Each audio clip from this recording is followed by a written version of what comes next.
Hello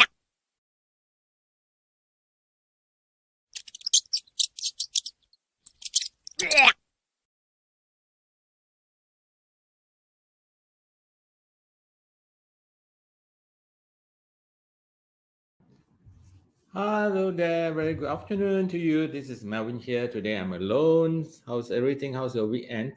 This morning, early morning, just past 6, received a message from Mio that he could not make it today.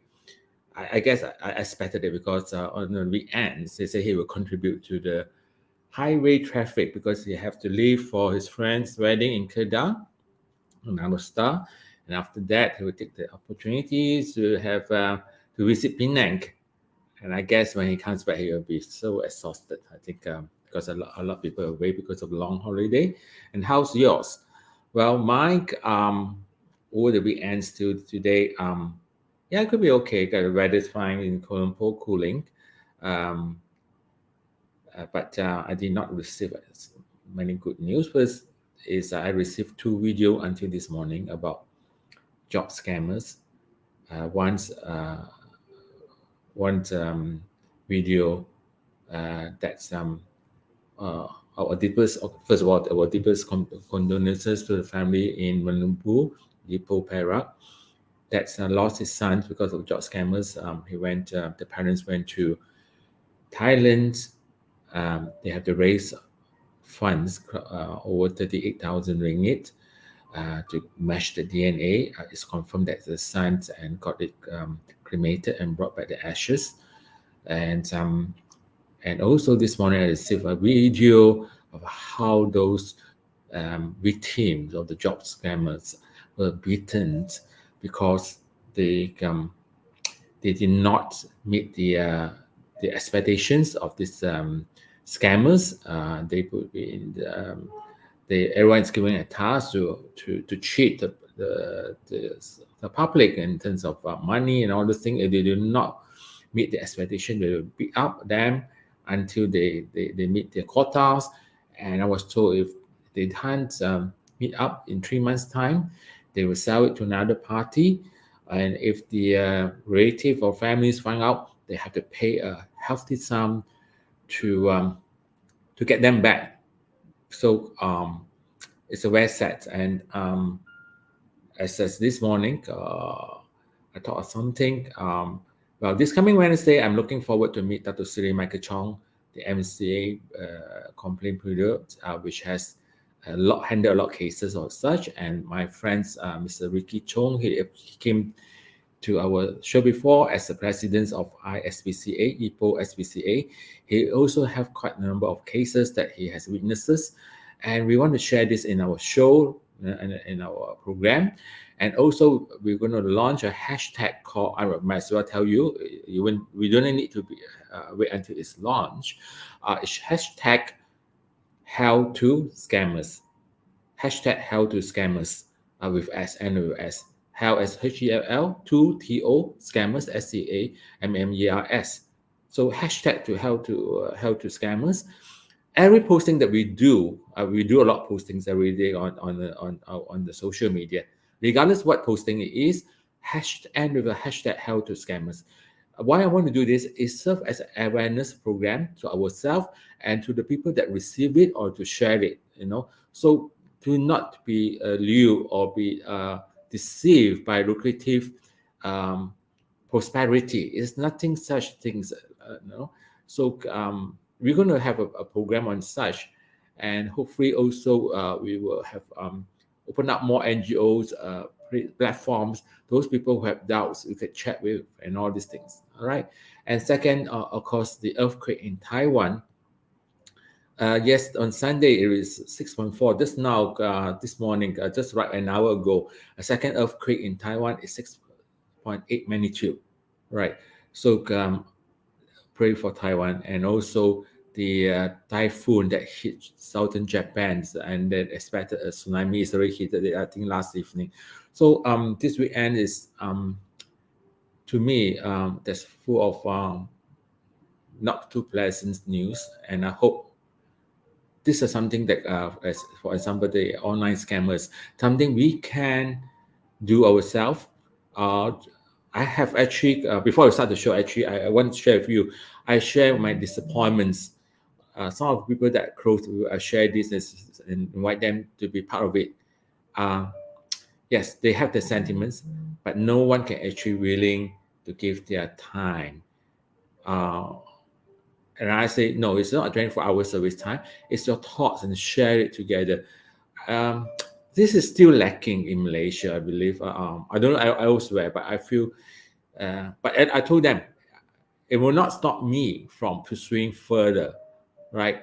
I wanted to organize a think tank group. I have two more persons now.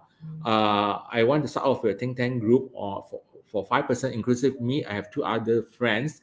Injet Saleh, he owns a company that manage properties. Thank you, Injet Saleh. I don't know whether you're with us this morning, today in this session. And none others than Desmond Wong. He was our host for uh, the our mental issue, Dr. Dear Ed now.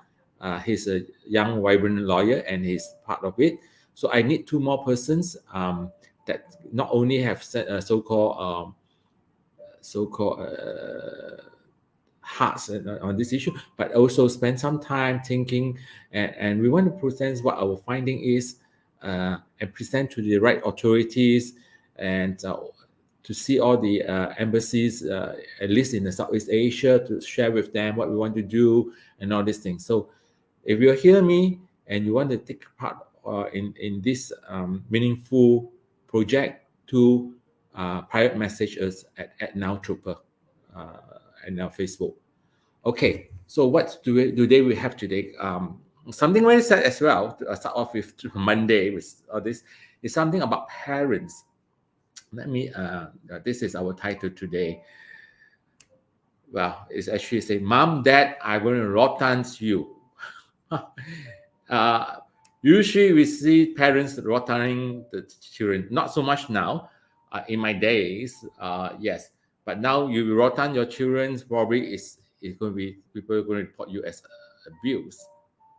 So to share off to start off with, this is something I it's supposed to be brought up to you last Wednesday, but we did not manage to get our show on last Wednesday. But I want to save this for today to share with you, because it's a concern.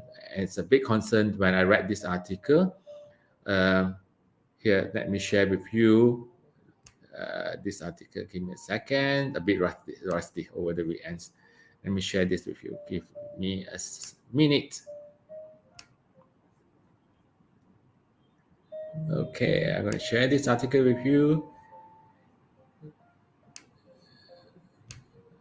Okay, it says here. I hope you all see it. Parents are physically abused.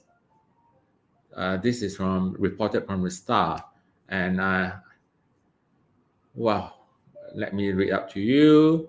It says at least four parents in Malaysia get physically abused every day, making up more than 20% of domestic violence cases in the country. So at least four parents in Malaysia get physically abused every day.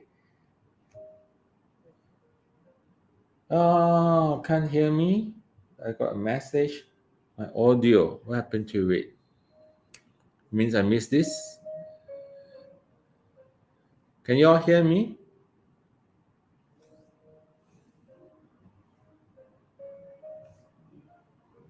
I'm sure you all can hear me, right?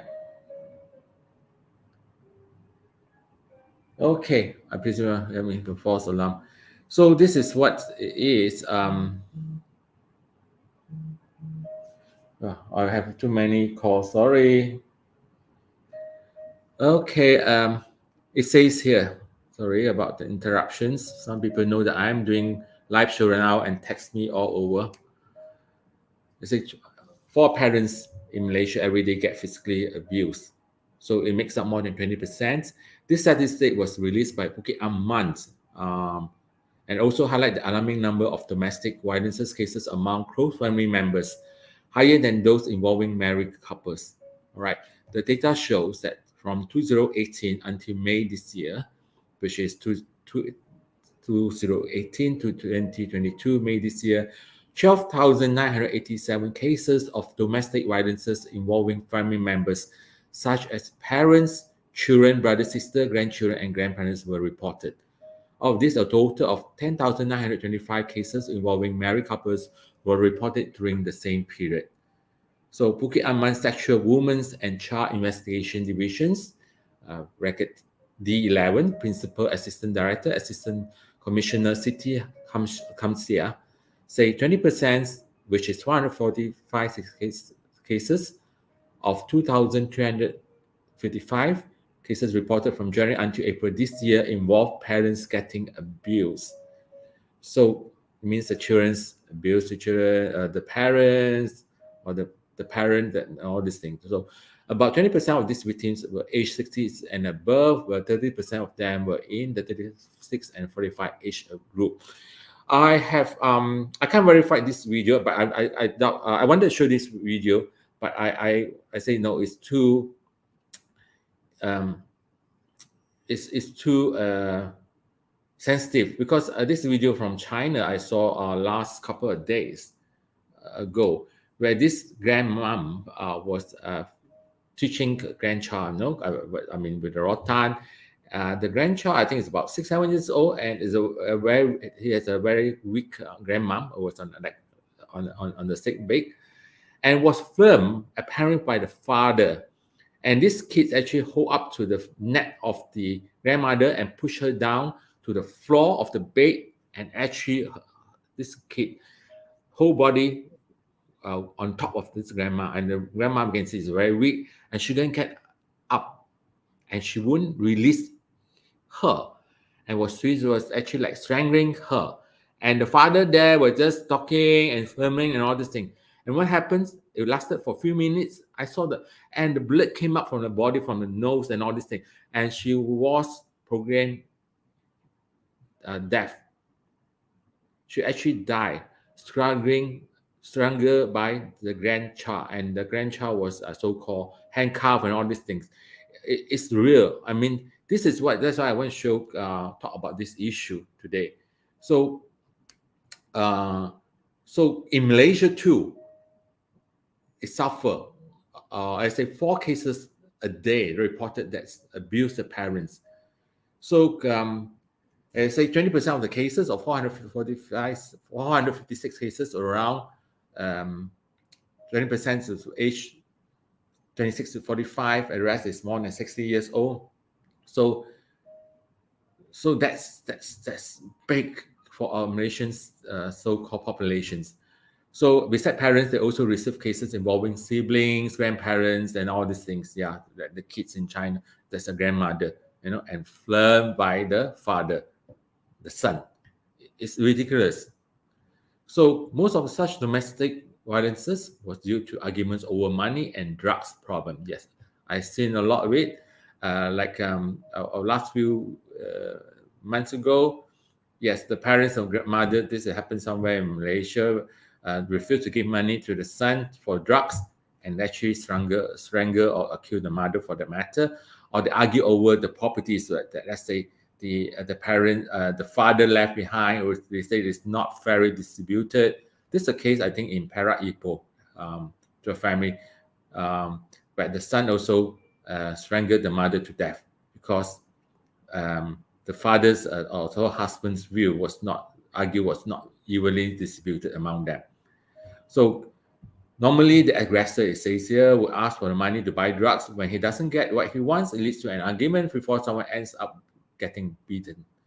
So in most cases, the suspect normally would have abused the victims before. So it's not the first time they abuse it, until sometimes it's out of control, and that's just what happened. It's a real, true tragic. It's a tragic not only the family. I think this tragic is also a national tragic. You have such an upbringing, and I think the relevant ministry, YB Rina Harun, I think this under your ministry, please look into this matter. And I just say you report about child abuse, not enough staff. And this morning, another YB say, you're in control, you're the minister, you can hire more staff, because she said that not of child staff to control a number of cases of child abuse. So it's under your jurisdiction. Please do not tell your issue. Just act on it. Act now, please. So there's so much about parents being physically abused. I am so sad about this. I mean, I lost my parents, and I wish my parents still around with me. And I'm sure a lot of you feel the same too. You know, where do you have the heart to abuse your parents? So that's much. That's so much. Okay, what is the next issue? Um, the next issue. Okay, another strange thing happening about school education, our schools. Okay, let me tell you what is this. Also took me by surprise. Okay, you see that some students skip breakfast just to avoid dirty toilets in school. Can you believe it? I do not come across such issues when I was in school, in primary or secondary. It was never dirty. It was well taken care of. But now, what happened to today's world? It says here, this was reported from the Star as well. It says some students skip breakfast in the morning just to resist the urge to use the toilet in school. Education Minister Dr. Razi say ministry will implement better toilet design to ensure they are conducive to students and teachers. What do you mean a better toilet design? A toilet is a toilet, but it has to be keep cleaned. A better toilet design, it means it's auto wash, robotic, and all these things. Do you have the kind of money to do that? A robotic toilet that is flush by itself, it clean by itself. I thought this is a basic thing the school require. A clean toilet for all the students and the teacher. So there are students who only eat after they have returned home, refuse to use the school toilet because they are dirty. Oh my God. Our toilets are always wet and students fear that they might dirty their clothes. So this is what reported. To the poor ventilations, the toilet remain wet throughout the day. And this is never happened to my school times in the 60s. What happened to today's? Oh my God. I have come from a public school. There's good ventilations, fans, and all these things. What happened to today's world? Oh my God. We want to focus to be on the design with better ventilation so that toilets are cleaner and those then don't smell. Oh my God, Malaysia is stepping back in time. I think it's the cave age. In the 60s, 70s, I never faced such issue. Oh my God. We will take this approach seriously so that the whole school environment is very conducive for our students. Don't talk like that hero minister. It shouldn't happen in the first place. Please, the headmaster of the school should be take full responsibility of such things. This is what my 2 cents of advice. We should not have this happen in the first place. I hope, I don't know, I'm too extreme or overreacted, but this should not be happening. Have a duty rosters. Get the teachers to clean up. Get the students. I remember I was in my higher secondary. We have our duty roosters on our floor. There's a 4 or 5 classroom on our floor. So each one take turns to clean up, and it's not every week. There are 4 or 5 students of us, and it's 4 classes. Each class is about 40 of us. So it probably once or twice in every few months. But we keep it clean. So this shouldn't be happening. All right, it's disgraceful. Today, a very two disgraceful subjects I brought up. Sorry to start your Monday. First, the parents being abused by their own children. Second, our own school toilets are dirty and students refuse to have their breakfast to skip the toilets. First, it's not good to them, to their body system.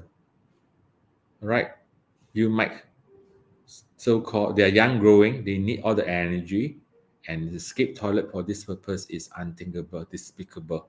All right, so sorry, today is a full of negative, but this negative we have to turn it positive because we want to improve these situations that we are all facing. And what is the last something? Yes, impromptu. I want to share because some Marjories is hearing us.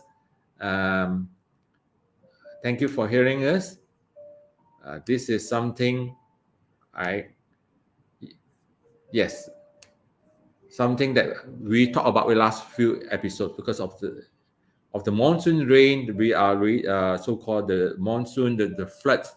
We actually advise all the Marjories, all the local councils, all everyone that's responsible, all the authorities first, make sure that the drains are not clogged, are clean. So to avoid all these floods, fresh floods, and all these things. So DPKL, I believe, has listened to us, and they has decided, the FT minister has actually announced KL drains will be cleaned weekly to prepare for the floods. Make it a habit. Not after the floods area, go back to your own routine. You have to be clean every week, if not more than that. And the trees need to be trimmed. I just before the start of the show, this is in Wangsa Maju. They were reported there's a so-called the trees is about 4 or 5 story high on the main roads. It was reported, yes, the actions so-called were acknowledged. They say they will trim in this month of September, but did not give a precise date. So I asked my colleagues to follow up because it can snap anytime, strong winds, strong rains, and someone might get hurt. We don't want to have that. So kudos to TPKL, and I hope others, local councils throughout Malaysia, the councillors, you're the appointed councillors, the Arduns, the MP, please pay attention to this now. Everyone is just fighting, getting busy for the preparing for G15. They actually forgotten about us, but now it's always with you. All right. So that ends today, and I hope to see you back on Wednesday. I do not know. Okay, just to share with you, I don't know whether I'll be around Wednesday because I have an appointment with Dr. Siri Michael Chong to discuss on the uh, online scammers. It's very important. I wish Mio will be around. Otherwise, I will see you on Monday, the following Monday. But rest assured, we always be around here to help out, and do share a good word about it. Now it's a community mobile applications. Is a free usage. Download from Apple Store or Play Store and use it to the best advantage. It's a free service, please. So I wish everyone the best. And today, yes, Monday 19th, I guess I will be glued on the TV, witnessing the life of the burial or funeral of Queen Elizabeth II. A lady that I do not know, but a lady that I admire a lot since small. And yes, catch up later and take care. So goodbye now. Bye.